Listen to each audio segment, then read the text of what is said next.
的书每一本书它出版一定都有它出版的目的。比如说有些是食谱，它可能面对一些也喜欢料理的人。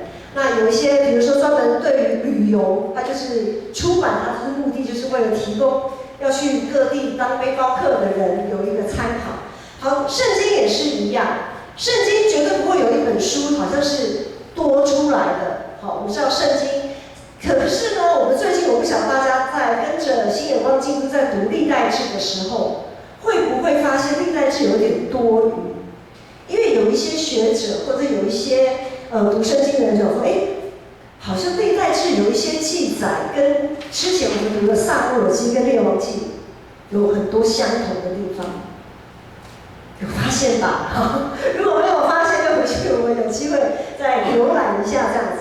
好，历代志的确它有许多的篇幅是跟撒母耳记跟列王记是有很多重复记载的地方，但是它绝对不会是多余的。怎么说呢？因为历代志，它当初这些作者、编辑者，他在编写的目的，他的对象是一群已经国家灭亡，然后被掳到巴比伦，然后再回来，再回归故乡的那一些以色列人。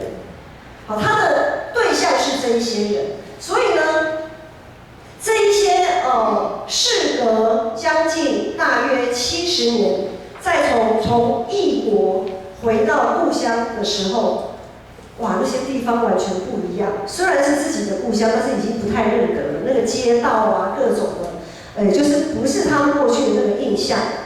然后呢，他们也忽然因为被掳太久了嘛，所以他们也好像有点忘记自己，或者是忽然觉得自己的根在哪里。通常我们回故乡会想说是一个寻根之旅，但是场景都不是原来的场景了，然后人事全非，那我到底是谁？好，所以在我们看历代志前面9章很长的篇幅都在介绍族谱，介绍族谱其实就是为了让他们一个萝卜一个坑这边有陈玉祥的名字，那边有吴伯彦的名字，这边有萧煌信的名字，原来我是属于这一个支派的，你是属于那一个支派的。族谱的用意就是为了让他们找回自己的根，这对于已经失落很久自己的根的那些人来讲特别的重要。好，再来呢，就是他们经过了70年在巴比伦被流放的生活，在那边根本没有圣殿，所以他们有将70年的时间都没有敬拜，也就是他们都没有做礼拜，他们都没有一起唱诗歌，也没有一起听上帝的话语，这样子的一个生活。对于身为上帝子民这个身份，他们充满了许多的不确定。我们要怎么开始敬拜？从万丈高楼林立起，问题是要怎么样从乱堆当中开始组织，把敬拜的次序跟规矩重新组织起来，这对他们来讲也是一个非常重要的课题。当然更重要，唯一最重要的是，他们要重新认识他们所敬拜的上帝。包括他们在70年以前，他们为什么被掳？上帝为什么会让这个事件发生？为什么没有保守他们平安？为什么他们的家园会炸毁？甚至于象征上帝同在的圣殿也一样被摧毁，然后被掳到外邦去，然后又回来。他们要重新认识他们的上帝。在今天的经文里面，我们看到另外历代志的作者，他如何借由大卫要迎接约柜进到耶路撒冷的这个事件来强调，来凸显敬拜上帝与服侍上帝该有的态度。因为当大卫做王掌权的时候，他第一件事就是要迎接约柜进到耶路撒冷。耶路撒冷是他们当时的首都。那约柜呢，也是上帝同在一个非常重要的一个象征。所以大卫的这个举动，无非就是好，今天上帝让我做王掌权了，但是呢，如果没有上帝与我同在，那可能我这个王位也即将不保。所以他做了一个信仰告白。我们看到今天的经文13章第1节到第4节，我们弟兄姐妹的人数。好，我们请姐妹读第1节，然后弟兄读第2节，就是姐妹读1、3节，弟兄读2、4节，这样可以吗？好，我们请姐妹来先来，请。大卫与千夫长、百夫长，就是一切首领商议。大卫对以色列全会众说：你们若以为美，见这事是出于耶和华我们的上帝，我们就差遣人走遍以色列地，见我们未来的弟兄，又见住在有郊野之神的祭司利未人，使他们都到这里来聚集。我们要把上帝的约柜运到我们这里来，因为在扫罗年间，我们也有在约柜前求问上帝。全会众都说可以如此行，这事在众民眼中都看为好。好，我们看到第1节，他说大卫与千夫长、百夫长，就是一切的首领商议，就好像我们教会，好，牧师觉得有一件事情很好。然后呢，就找了长老，又找了执事来商量。哎，这件事你们觉得怎么样？好，然后呢，大家都觉得哎不错不错啊，这个事情不错啊，应该把约柜迎进来啊哈。然后呢，就对全以色列的会众讲，就好像在开会员和会的时候，然后就报告了这件事情，说你们若以为美，见这事是出于耶和华我们的上帝，我们就差遣人走遍以色列地，见我们未来的弟兄，又见住在有郊野之城的祭司利未人，使他们都到这里来聚集。这句话的意思是说，因为他们当时被掳的时候，都是一些精英分子啊，精英分子被掳到巴比伦，留下来的呢，都是一些比较贫穷弱势的，或者是没有我们讲说没有什么生产力的，巴比伦也没有在待的啊。好，就好像美国你要去移民，不是随随便便的人都可以去移民，对不对？美国虽然是很多民族的大荣，但是他也要什么？他也要能够有生产力的人。你本身没有生产力，拍谁？我这个门就是被拒绝这样。好，那他们这一群象征的精英分子的这一些人回来了，然后就跟原本在地被留下来的这些人，好，就合成两股，就合成一股势力。然后呢，还又去找了祭司利未人，因为祭司利未人就是负责献祭的这一些人，把约柜迎进来。处理上帝、敬拜上帝、服侍上帝的事情是只有祭司跟利未人可以做的。好，所以呢，大卫跟这些首领所想的是不是很完整？还蛮完备的，对不对？他能注意到的都注意到了。好，从长老，以我们现在来讲，从长老、执事，甚至于团契干部啊，甚至于在会员和会整个大会，大家说哦好啊，这个事情太好了，就这么做吧。当大卫带着全国上下的人民百姓做这件事情的时候，就在万众一心唱诗、歌唱、跳舞、赞美。好，我们在这一整个段落的经文里面，就好像我们早上刚刚敬拜赞美、跳舞、唱歌，哇，赞美神，赞美神，突然一个人死在讲台上，昏倒在讲台上，他就断气了。所有的音乐顿时停止，所有的会众的唱出来的诗歌也哽在喉咙，唱不出来啊！发生什么事情？一位利未人乌撒被击杀。在第9章今天的经文，他说当他们这样的唱诗赞美，然后呢引领着约柜要往耶路撒冷前进的时候，到了基顿的河场。因为牛失前蹄乌撒就伸手扶住约柜，耶和华向他发怒，因他伸手扶住约柜击杀他，他就死在上帝的面前。乌撒的死，我想不只是当时大卫跟全体会众无法理解，请问你们能理解吗？真的很难理解。请问我们刚刚从一开始读经文读到现在，有没有哪里错误的？有没有什么让你觉得不妥当的地方？没有啊，对啊，该问的都问了，长老也问了，执事也问了，团契干部、会长也问了，会员和会大家都问了，大家都好啊，而且还赞美，对不对？我们到底漏掉了什么？如果真的要追首先，如果我们继续这个经文，我们如果这个礼拜我们有按着读经进度读到第15章，我们今天是13章嘛。我们如果有读到第15章，就会发现原来有一件事情，在大卫带着大家把约柜迎进耶路撒冷的这个行动的背后，他虽然非常慎重其事的有问过所有人的意见，但是唯独漏掉了谁？唯独漏掉了上帝。在第15章我会发现，他唯独漏掉了上帝。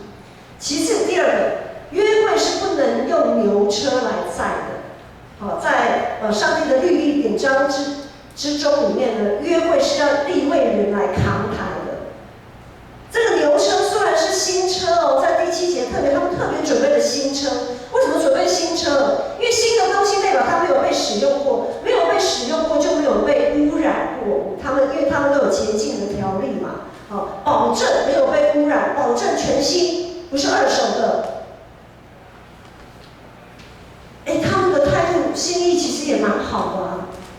新车不是说旧车我去洗干净，然后这样来用。但是呢，它就是不能用牛车，马车当然也不行，它就是必须要用扛抬的。好，第三，犯了什么错误？利未人乌撒，牛失前蹄嘛，牛不晓得他可能被什么东西惊吓还是怎么样，就是突然我们讲说突然有点软脚还是怎么样，然后那个牛车就歪了，约柜就会好像要滑下来，他马上要伸手去扶住那个约柜，本能啊，他本能的要扶住那个约柜，有错吗？没有错啊，约柜这么神圣的东西，怎么可以让它倒嘞？可是上帝就击杀他，因为利未人是不能去摸到约柜的，只有祭司才能摸到约柜。这也是在之前我们在读创出利民生摩西五经的时候里面都有提到的。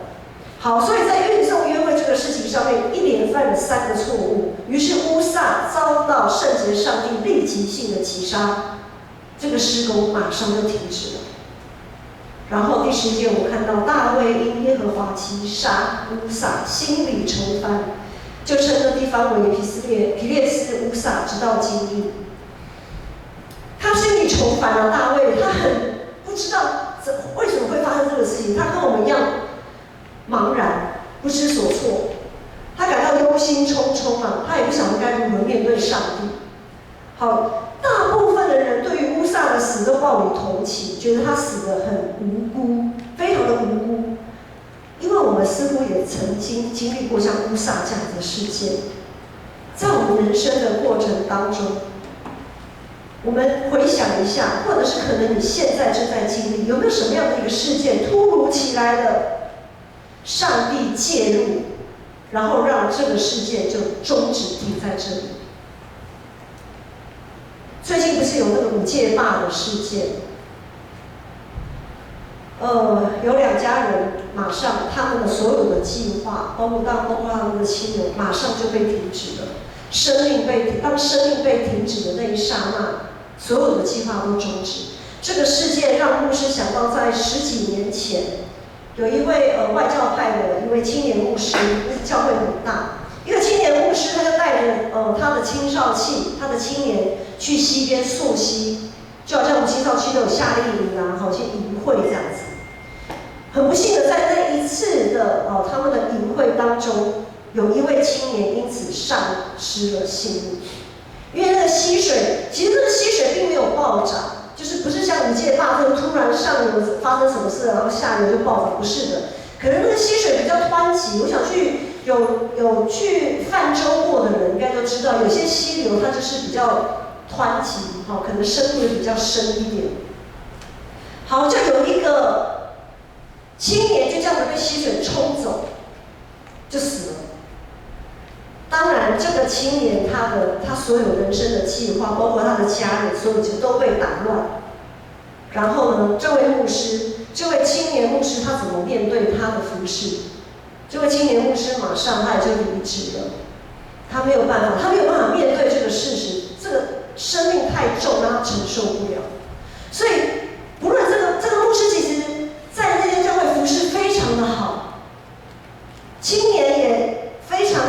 就是大家的关系都非常的好，非常的爱主，非常火热的一群青年。可是因了这个事件，把这个牧师他在那一间教会的服事就立即终止。很多时候，上帝突然出手，我们不确定，也不知道为什么上帝要这样子来出手。一旦上帝透过各样的事情介入我们的生活，迫使我们做调整，可能我们会像约伯一样是很无辜的。好，但是很多时候我们可能会像大卫跟乌撒一样犯了同样的错误，就是乐极生悲啊。在我们情绪非常高涨的时候，我们非常亢奋的时候，我们往往会忽略一些很重要的细节。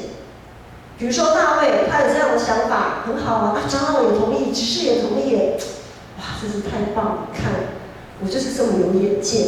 好，然后在会员合会的时候，会员大会全部的人都举手赞成，哇，太好了！然后就在大家很高兴唱歌跳舞赞美神的时候，他们就是独漏一个求问上帝，也独漏了很多，忽略了在过程当中忽略了很多该要注意的细节。乌撒的牺牲让我们重新认识上帝的圣洁与不可侵犯。该怎么做就要怎么做，不该做的我们都绝对不要去挑战上帝的耐性。可是往往我们很容易便宜行事，很容易做了自己认为理所当然或自己看为好的事情，然后就让上帝无限的为我们背书。利未人他们用新车来搬运约柜，不好吗？以人的角度来看，不好吗？我们讲说，现在我们买一台新的 Benz， 用 Benz 来，这个十字架被遮住了。好，如果我们哪天要载一个十字架，我们买一台 Benz 的那种货车来载，哇，非常高档，对不对？那在运送的过程当中，危急之下，我为了如果说这个 Benz 突然怎么样，然后十字架就要被弄断了、飞掉了，我去扶一下，这有错吗？这整件事情我们都修都懂嘞，就是完全无法想象。听起来都很有道理啦，用新车来搬运约柜也好，或者是在一个惊慌之下，这个利未人去扶住约柜也好，都没有错啊。听起来都很有道理，他们做的都没有错。但是上帝的神圣不是，上帝的神圣不可侵犯，不是我们可以来品头论足的，不是我们可以品头论足的。受造物岂可对造物主说：“你做的这是什么事啊？你是拿哪一个标准啊？怎么这么不通人情啊？”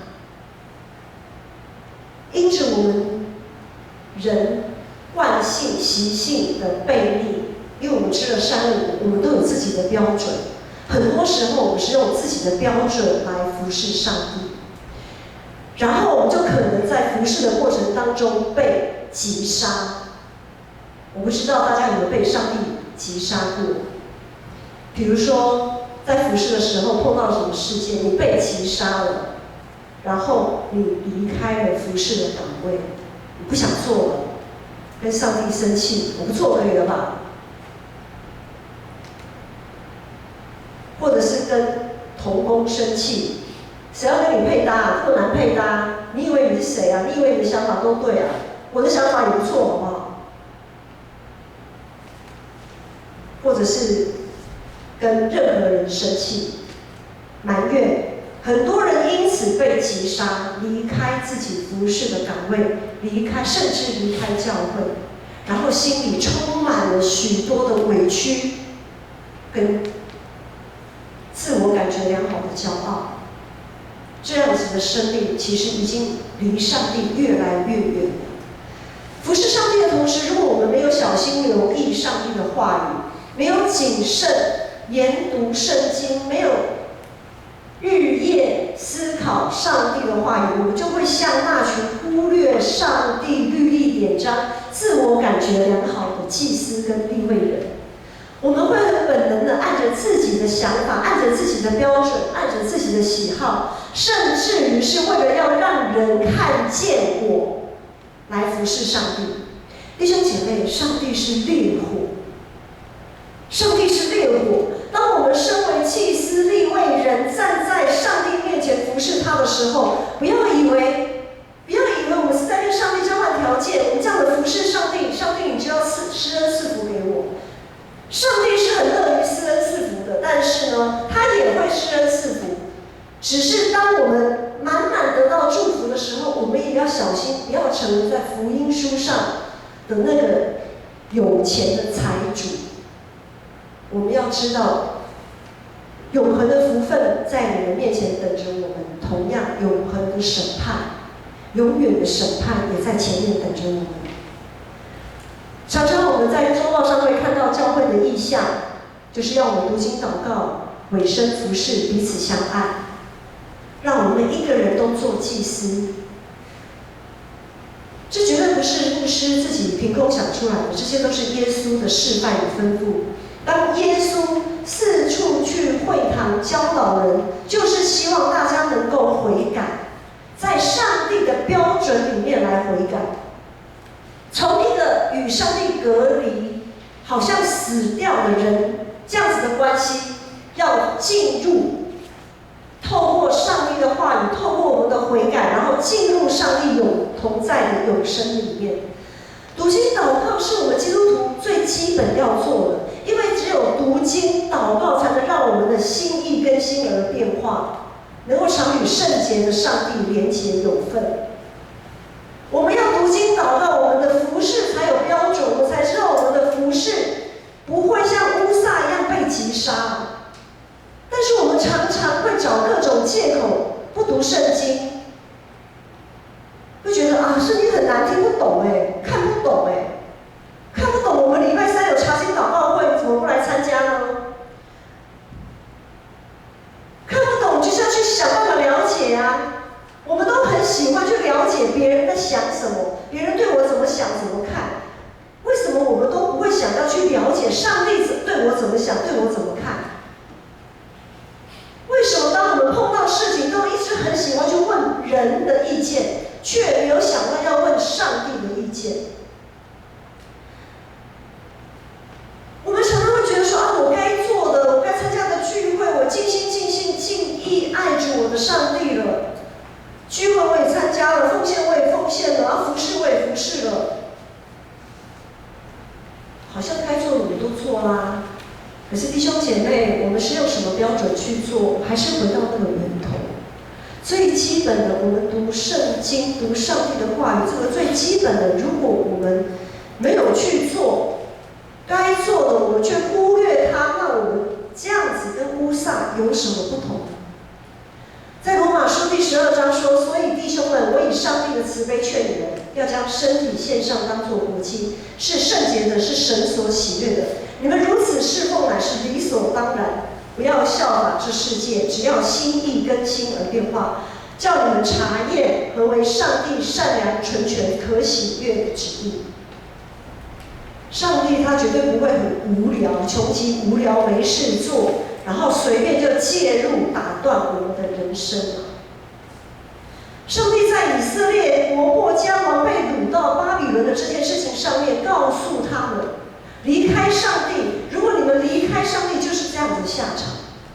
上帝在以色列，然后回归故乡的这件事情上，告诉他们，不是因为你们做了什么好事，单单只是因为我的怜悯、慈爱跟信实，于是我让你们从被掳的那个地方回到你们该回到的这个地方，我所赐给你们应许之地的这个地方。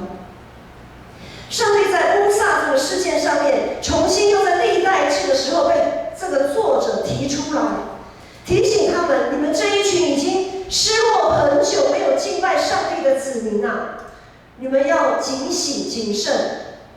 当你们在敬拜、在服侍的时候，该有的规范跟态度。借由乌撒被击杀这个事件，上帝也在提醒大卫：即使你的心意是好的，即使你的做法是众人都看为好的，即使你试图要把上帝，却也不见得是上帝看为妥当。弟兄姐妹，在我们认为上帝不通情理，对大卫太过严苛的这个同时，我不知道，如果你是大卫，你会觉得上帝是把你往外推，还是把你往里面拉？当我们碰到这样子的事情的时候，很多时候我们是选择逃避呀，跟大卫一样，把约柜先挪走，先搬开吧。然后以我们现在的这样子的处境来讲，就是我不要服侍了。为什么我这样子服侍？我这么替上帝，我这么替你着想，该想的我都想了，我想的这么的完备完整，可是为什么我的同工被你击杀死在这边？我没办法承受，我离开，我不再服侍了，我害怕。然后甚至离开教会。很多时候我们会在那个当下会像大卫做这样的选择，先离开再说。可是弟兄姐妹，上帝其实不是要把大卫往外推耶，上帝其实要让大卫跟他更靠近，因为圣洁的上帝，他对于罪恶的容忍度是零啊，是零啊。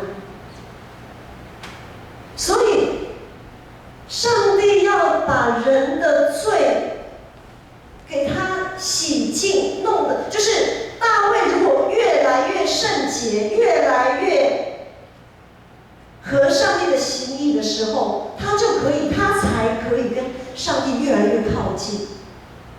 懂这个意思吗？所以上帝并不是要把大卫往外推，说你做了什么好事啊，你给我滚一边去吧。不是的，上帝是要让大卫能够再更靠近他。今天我们可以坐在这里，为什么？是因为耶稣基督的宝血洗净了我们，他把我们的罪都洗净了，不然我们早就不晓得被轰到哪里去了。我们早就不晓得被轰到哪里去了，我们还能在这边敬拜、跳舞、唱诗、听上帝的话吗？我们本是罪人，我们本是不配与上帝亲近的罪人。然而，上帝这么鸡蛋里挑骨头，这么吹毛求疵，为的是什么？不是为了让我们躲上帝躲得远远的，而是让我们更亲近上帝。就像牧师刚刚讲的，在乌撒被击杀的当下，大卫他整个乱套，在那个当下的确没有一个人可以稳住自己的情绪。他第一个反应就是把约柜赶快挪走，他第一个反应就是远离、逃避与象征上帝同在那个约柜。因为在那个当下，大卫突然发现他内心的骄傲被上帝看见，他突然觉得无地自容、羞愧啊！所以在众目睽睽那个当下，他选择逃避。然而，当我们觉得我们的好意好像被上帝拒于门外的时候，我们更要耐着性子，继续查验何为上帝纯全、良善和喜悦的旨意。当上帝把一扇门关起来，他一定为我们开另外一扇窗，他一定会帮我们再开另外一扇窗。大卫的这个决定，他把约柜挪走，这个决定让俄别以东的这户人家可以得到意外的祝福跟恩典。当敬拜上帝的子民还搞不清楚上帝在演哪一出戏的时候，上帝还是上帝，他继续施恩赐福他所喜悦的人。今天我们还能好手好脚的，还有一口气在上帝的面前服侍他，是上帝的恩典，是他用他独一的儿子耶稣基督为我们赎罪重价换得与他可以亲近的机会。这样子的机会是乌撒没有办法想象的，这样子的机会也是大卫无法想象、无法理解的。但是当我们白白得到这些恩典的时候，我们就可以轻看这些恩典吗？就好像有些东西那种赠品，或者是不是需要我们花劳力，就好像我们这样讲的，花父母的钱都比较容易。当自己赚钱的时候，当我们买东西要掏自己的腰包的时候，就会开始考虑，哦，这个好像有一点贵，这个不太舍得。当我们白白得到这些恩典的时候，我们就轻看吗？我们人容忍自己可以肆无忌惮的在最终打转，把恩典当作卫生纸用过就丢吗？我们是圣灵的殿，是上帝的居所，是以马内利的上帝与我们同在，他跟我们是这么的贴近，这么的贴近啊！所以我们要更加谨慎自己的身份，在这个污秽的世代，要用圣洁来装饰自己，并且要以上帝的话语做准则，不是以我们众人都看为好，是要以上帝的话语做准则，献上自己为活祭，才能与圣洁的上帝有份。最近有发生什么事情让你觉得很委屈吗？还是有什么事情让你觉得怎么走到哪里都撞墙，看不懂上帝到底在做什么？透过这段经文想想自己，我们是不是有哪些地方像大卫一样，我们问这个人那个人所有的人，但是就没有好好的静下心来问上帝？我们有没有首先问上帝？因为当我们问了太多人，得到太多意见的时候，我们的内心非常的混乱。因为当你问了所有的人，然后呢再来问上帝的时候，你会搞不清楚上帝你到底哪一句 A B C D E， 你到底哪一句是对我说的？但是上帝不是要我们混乱的神，上帝是要我们平安的神，他是赐给我们平安的上帝。我们会不会像大卫一样，就是问了那么多人，但是就是独漏上帝？然后我们还要再想想自己有哪些地方会像乌撒一样，在自己的心里累积了许多理所当然。我们都是知识分子，很多的时候，不管是学校的教育，还是 Google 里面的教育，Google 大神很多东西，很多时候我们都会问 Google 嘛。是不是很多时候我们累积了许多理所当然，像乌撒一样，我伸手扶约会有错哦，理所当然要扶的，换做任何一个人，今天只是刚好倒霉，乌撒他站在那个位置。可是我想，一个训练有素的，我们讲说训练有素的运动员好了，我们每一个人都有本能反应嘛，对不对？可是训练有素的运动员，他会在一个当下避免自己受伤，或者是他会运用自己的肢体。如果说以篮球员来讲，他会运用自己的肢体把那个篮球放进球框，或者是打乒乓球的人，为什么一直要练习挥拍？我们会看到那个乒乓球球队的人，那个挥拍都好标准，对不对？都有科班出身的。可是他一开始就这么标准吗？不是啊，他也是被训练出来的。我们什么时候可以用上帝的话语把自己训练的，当事件发生的时候，可以本能做出来那个反应、那个动作，是上帝的标准，而不是自己在那边乱挥自己开心的。本能是可以被训练的，就是可以被训练的。好，然后我们再想想自己，当上帝突如其来介入、中断我们的生活、我们的计划的时候，我们是不是可以有不同于大卫的反应？我们不要只将眼光停留在乌撒的牺牲跟大卫的慌乱，我们总要向着上帝再前进一步，你就会发现，其实上帝不是将你拒绝于千里之外的上帝，上帝是让你再一次的跟他亲近的上帝，上帝喜悦我们跟他亲近。上帝总是慈爱怜悯的，他虽然是慈爱的灵，但是呢，他也是会做及时审判、令人生畏的上帝。乌撒被击杀的这整个事件是发生在哪里？我们来偷看一下13章第9节。这个事件发生在基顿的禾场。禾场就是晒稻谷，然后呢，会有人去筛，把一些不好的，我们讲说不健康的谷粒，给它风一吹就吹散掉了。弟兄姐妹，我们都在上帝的禾场里。我们过去、现在、未来，我们都在耶稣基督的禾场里啊。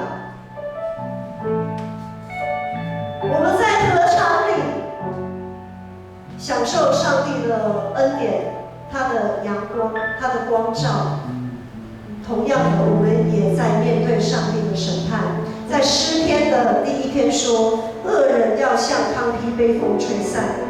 当审判的时候，恶人必站立不住，罪人在义人的会中也是如此。当我们现在在耶稣基督的禾场里，我们一定要每天谦卑自己，每天不断的祷告，在上帝的话语当中不断调整自己的态度，不断的心意更新而变化。盼望我们每一个人都是在禾场上被留下来的那个上帝看为好的鼓励。我们一起来站立唱这首诗歌，让我们用一颗谦卑的心。如果你觉得上帝已经击杀你了，好像在某一个事情上面让你觉得你非常的痛苦，非常的难熬，非常的搞不清楚上帝在做什么，求主赐给我们一个谦卑的心，求主耶稣的恩典进到我们的生命当中，把我们牵引到上帝的面前。你给我一颗谦卑的心，给我一个手脚的灵，好让我能走在你的旨意里，如同耶稣的生命。求你给我一颗谦卑的心，给我一个手脚的灵，好让我能走在你的旨意里，如同耶稣的生命。帮助我更多的祷告，帮助我更深的依靠，单单相信，深深敬畏你，一生要跟随你。弟兄姐妹，我们在这里要一起跟我们的上帝来祷告。我们要说主啊，很多事情我们不明白，很多事情因着主的介入，让我们原本的计划愕然停止。主，我们不明白，求主你的灵让我们明白，也让我们在还不明白的时候，主啊，我要继续的向你走去。在我还不明白的时候，主，我知道你的恩典，你的恩典仍然停留在我的生命当中。主啊，主耶稣，主耶稣，我要更爱你，我要更多的亲近你。求你赐给我一个谦卑的心。求你给我一颗谦卑的心，给我一个手脚的灵，好让我能走在你的旨意里，如同耶稣的生命。求你给我一颗谦卑的心。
命当中做王掌权的。你始终知道怎么样子的安排与计划对我们是最好的。然而，那个最好不是我们心里的标准，而是要接近你的圣洁，要与你常与你同在的这样子的好。主啊，主啊，求主你帮助我们，帮助我们在我们的日常生活当中懂得如何祷告，如何